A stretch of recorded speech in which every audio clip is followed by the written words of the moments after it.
امام مالک رحمہ اللہ نے خبر دی، انہیں ابن شہاب نے، انہیں حمید بن عبد الرحمن نے اور انہیں ابو ہریرہ رضی اللہ عنہ نے کہ رسول اللہ صلی اللہ علیہ وسلم نے فرمایا، جس نے رمضان کی راتوں میں بیدار رہ کر نماز تراویح پڑھی ایمان اور ثواب کی نیت کے ساتھ، اس کے اگلے تمام گناہ معاف ہو جائیں گے۔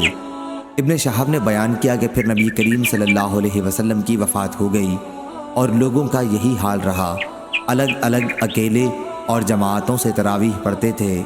اس کے بعد ابو بکر رضی اللہ عنہ کے دور خلافت میں اور عمر رضی اللہ عنہ کے ابتدائی دور خلافت میں بھی ایسا ہی رہا۔ صحیح بخاری حدیث نمبر 2009۔ عبداللہ بن مسلمہ نے بیان کیا، ان سے امام مالک نے، ان سے سعید مقبری نے، ان سے ابو سلمہ بن عبد الرحمن نے، اور انہوں نے عائشہ رضی اللہ عنہا سے پوچھا کہ رمضان شریف میں رسول اللہ صلی اللہ علیہ وسلم کی نماز تہجد یا تراویح کی کیا کیفیت ہوتی تھی۔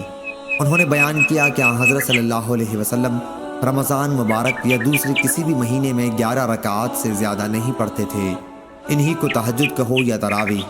پہلے آپ 4 رکعت پڑھتے، وہ رکعتیں کتنی لمبی ہوتی تھیں، کتنی اس میں خوبی ہوتی تھی، اس کے بارے میں نہ پوچھو۔ پھر آپ 4 رکعت پڑھتے، یہ چاروں بھی کتنی لمبی ہوتی اور ان میں کتنی خوبی ہوتی، اس کے متعلق نہ پوچھو۔ پھر آپ 3 رکعت وتر پڑھتے۔ میں نے عرض کیا، یا رسول اللہ، آپ وتر پڑھنے سے پہلے کیوں سو جاتے ہیں؟ آپ نے فرمایا، میری آنکھیں سوتی ہیں لیکن میرا دل بیدار رہتا ہے۔ صحیح بخاری حدیث نمبر 3569۔